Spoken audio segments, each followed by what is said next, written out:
જીવનની સૌથી સુંદર સફર ત્યારે શરૂ થાય છે જ્યારે બે દિલ મળીને એક નાનકડા જીવનનું સ્વાગત કરવા તૈયાર થાય છે. દાદીના આશીર્વાદ અને પવિત્ર ગીતા સાથે બાળકના જીવનમાં સંસ્કાર, જ્ઞાન અને શુભતાની પ્રાર્થના કરવામાં આવે છે.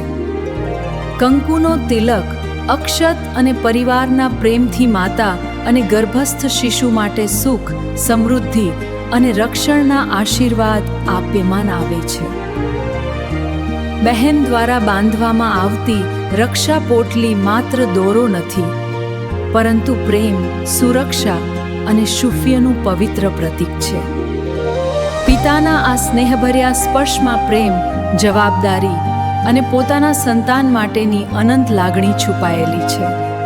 પંચમાસીની આ પવિત્ર ક્ષણે આખો પરિવાર અમારા નાનકડા મહેમાનના આગમનની આતુરતાથી રાહ જોઈ રહ્યો છે.